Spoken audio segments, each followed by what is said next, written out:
Alors, la vie est un grand jeu. Alors, regardez, le jeu des 7 lois spirituelles du succès. Le jeu des accords toltèques. Le jeu du Ho'oponopono. Non, c'est pas comme ça qu'on dit, hein. Ho'oponopono. Ho'oponopono. Ouais, c'est mieux. Et conversation avec Dieu. Waouh. Alors, les amis, je vous présente Marc Cuchard. Bonjour les amis. Ça va, Marc? Très bien, de mieux en mieux. Alors moi, je suis vraiment ravie de cette interview pour Dreamer, ce nouveau magazine en lien avec la spiritualité et le monde du travail, l'entrepreneuriat. Est-ce que tu as feuilleté le magazine avant de me dire oui? Parce que je te l'ai envoyé, bien évidemment. J'avais très envie de t'interviewer, puisque tu es auteur de jeux. Est-ce que tu peux me dire qu'est-ce que tu penses du magazine? C'est très bien, je pense que c'est le moment ou jamais, parce que quand j'ai commencé dans les entreprises à faire du spirituel, l'intelligence spirituelle, c'était pas tellement bien vu, c'était bon en 1993. Hein. Mais maintenant, je pense que les gens sont prêts, et puis de toute façon, il y a un besoin énorme, énorme, il n'y a pas le choix. Je peux expliquer en deux mots? Oui, bien sûr. En fait, ce qui se passe, c'est la différence, ce qu'il va y avoir entre les entreprises, les machines sont les mêmes. Elles viennent toutes de Chine, d'Allemagne, ou de je sais pas où. Mais c'est l'humain qui va faire la différence. Et on parle beaucoup maintenant, ce qu'on ne faisait pas en 1993, d'intelligence collective. Alors ça, c'est depuis pas mal de temps. Et c'est très bien, c'était un début. On parle aussi maintenant d'intelligence émotionnelle. Et c'est très bien, puisque pour avoir une intelligence collective, il faut de l'intelligence émotionnelle, sinon tout le monde veut prendre la place du vizir, du patron ou de je sais pas quoi, on va pas aller dans le même sens. Mais il manque quelque chose pour que ces deux intelligences fonctionnent, il faut l'intelligence spirituelle.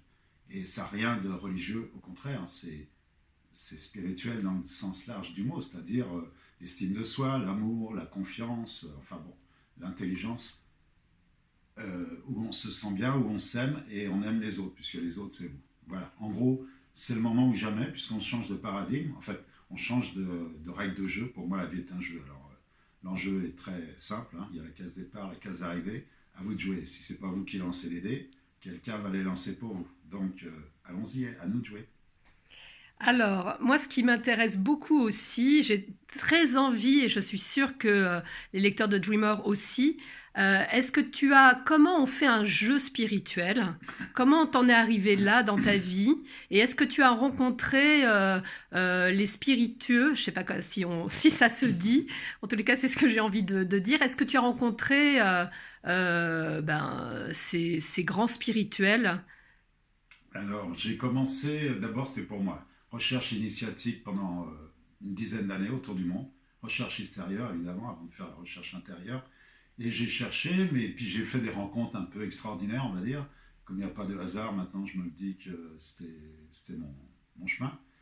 Et donc, quand je servais à manger à Castaneda, à Carlos Castaneda, à Mexico, quand je travaillais dans une crêperie, bon voilà une rencontre. Après, il y a eu Krishnamurti, quand j'étais au Hawaii, en Californie, il était là et j'étais là. Je travaillais dans les maisons dans la montagne juste à côté. Quand les gens chez qui je travaillais m'ont dit viens voir, il y a quelqu'un à côté. Voilà. Et puis après, Paulo Coelho qui m'a serré la main et qui ne voulait pas me la lâcher.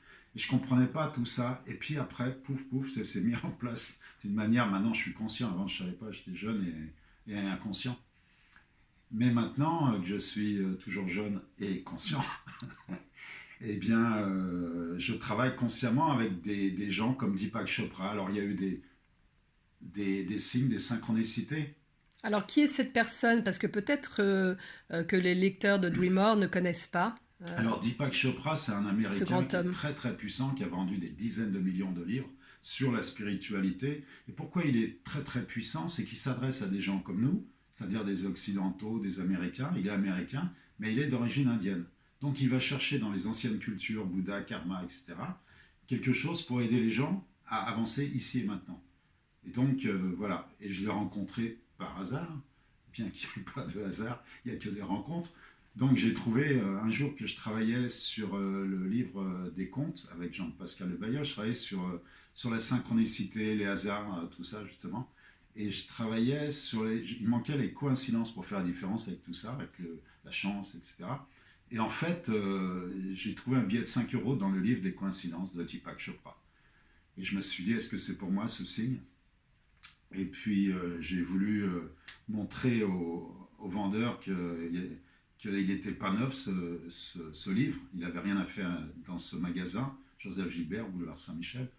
Et il me l'a pris et il est revenu avec le même et toujours le billet dedans. Et il m'a fait un prix de 22 euros à 13 euros. Et là, je me suis dit, bon, bah, c'est pour moi ceci. Et j'ai gardé le billet dans ma poche pendant 2 ans. Et un jour, comme par hasard, j'ai rencontré Deepak Chopra. Je lui ai donné le billet. Et puis, j'ai commencé à faire alors un de ses livres, parce que ma grande spécialité maintenant, depuis 25 ans, enfin depuis quelques années surtout, c'est du développement personnel à partir des livres qui existent. Tout ce qui peut aider l'humanité à partir des livres comme les 7 lois spirituelles, c'est un livre que j'avais lu il y a très longtemps et qui est très très riche, très puissant. Il est tout petit, mais c'est le plus grand dans le sens plus riche de tous ces livres. Et mon truc, je suis un passeur, moi je ne suis pas l'artiste, je prends juste, je donne une forme ludique à un fond qui est, c'est la théorie si vous voulez. Vous avez la théorie d'un côté avec le livre et on retient 10% de ce qu'on lit, mais 90% de ce qu'on expérimente grâce au jeu. Donc ma mission, on va dire, mon but, c'est de faire passer des messages qui ont été écrits par d'autres que moi, hein, que ce soit Ruiz, Donald Walsh ou Deepak Chopra ou bien d'autres, de faire passer ces messages en jouant, parce que le message, l'ancrage, il est là. Quand on vous demande quelle est la rue la plus chère du Monopoly, vous me dites rue de la paix, bien sûr, parce que la paix, c'est important. Ou le conflit ou la paix, oui, choisir. Hein. Donc voilà, et j'ai commencé comme ça, puis maintenant je continue, il y en a tellement, il y en a des millions et des millions, des livres et des films aussi, à traduire en jeu. Donc voilà, c'est ma spécialité, on va dire ça comme ça. Alors, est-ce que tu es addict au jeu? Non, pas du tout. Je suis plutôt addict à la vie. Encore le mot addict, je ne sais pas si c'est le bon mot. Disons que... non, non, parce que addict, j'ai fait un jeu pour Napoléon Hill. Encore une rencontre un peu bizarre, puisqu'il est mort. Alors, c'était une rencontre avec sa fondation. Et on m'a demandé de traduire un de ses livres qui s'appelle Plus malin que le diable. Alors, Napoléon Hill, pour ceux qui ne connaissent pas, c'est lui qui a vendu 100 millions de livres. Mais ce n'était pas celui-là. C'était... réfléchissez, devenir riche. Devenez riche. Et en fait, celui-là, il avait été caché pendant 72 ans, le manuscrit, Plus malin que le diable, et on m'a demandé d'en faire, il est ressorti il n'y a pas longtemps, comme par hasard, un moment où peut-être qu'il y en a besoin, où on change de... Le changement amène des crises, et les crises amènent des changements. On ne sait pas quel est le premier, mais les deux sont là en tout cas, et c'est pour ça qu'il faut faire attention, parce que quand il écrivait ça en 1920 et quelques, il ne savait pas ce qui allait se passer 10 ans après. Mais en fait, il disait que les peurs individuelles amènent des peurs collectives qui amènent des dictateurs. Et il parlait d'Hitler, Mussolini, Franco, Staline, sans savoir ce qui allait se passer 10 ans après. Donc voilà. Tout ça, c'est... Et justement, là-dedans, il parlait des addictions, il parlait des dériveurs qui ont des addictions pour ne pas être dans l'autre soi. Alors l'autre soi, c'est...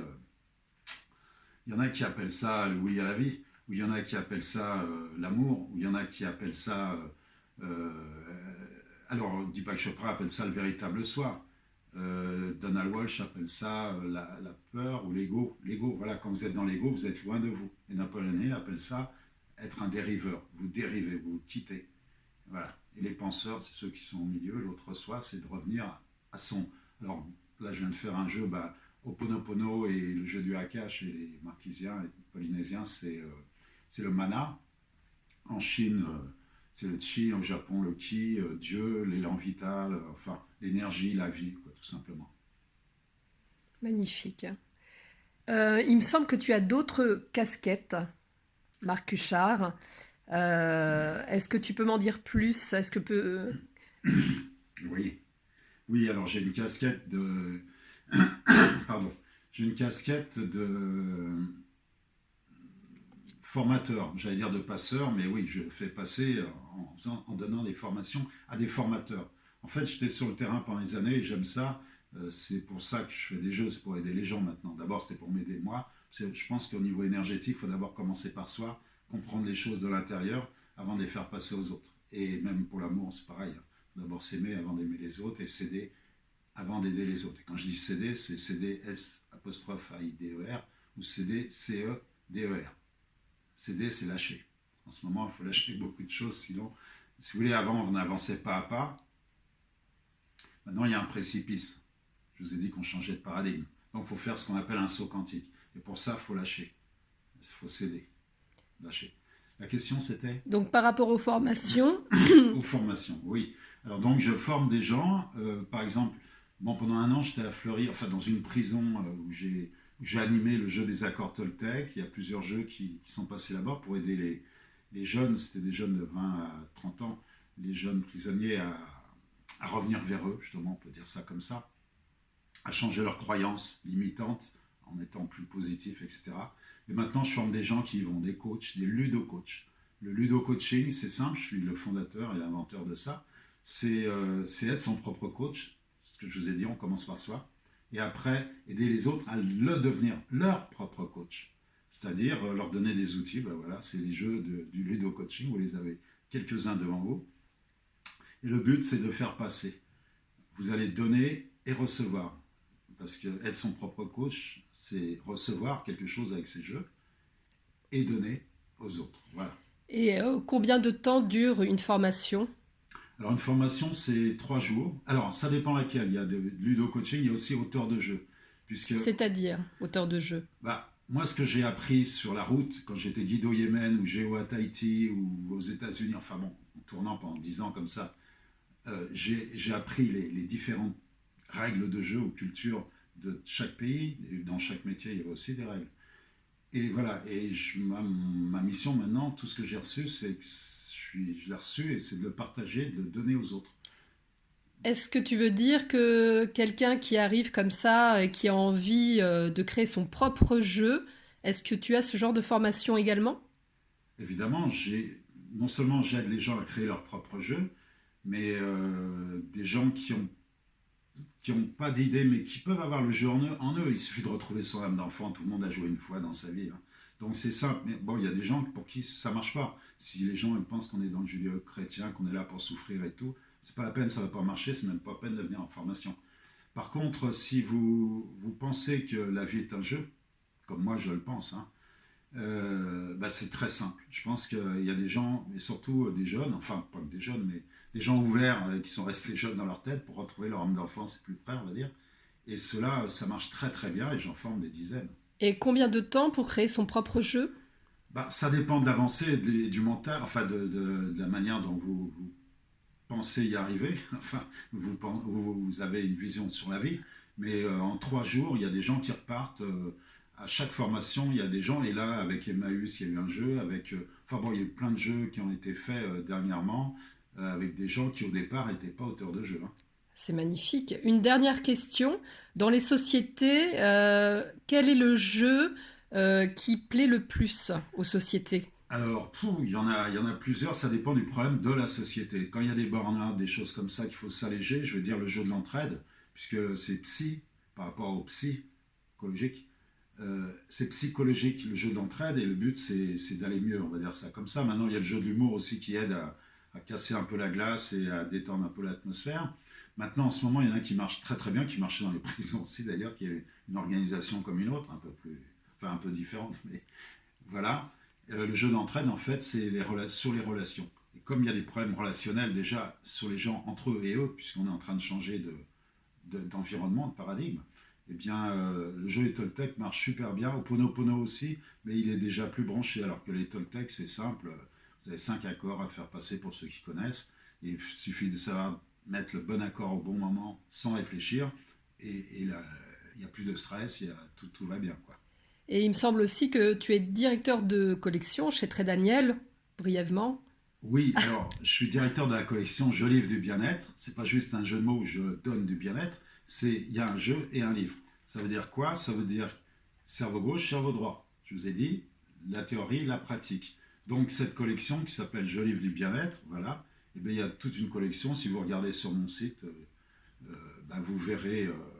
Il y en a beaucoup, puis il y en a qui arrivent là bientôt après les vacances. Voilà, c'est juste s'aider et aider les autres.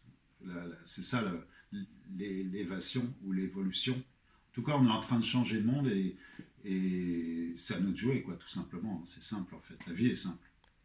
On va dire que c'est les mots de la fin alors, Marc Cuchard. Ou du début. Ou du début ou du mouvement. En tout cas, la vie, c'est le mouvement aussi. Donc, oui à la vie. Merci. Merci.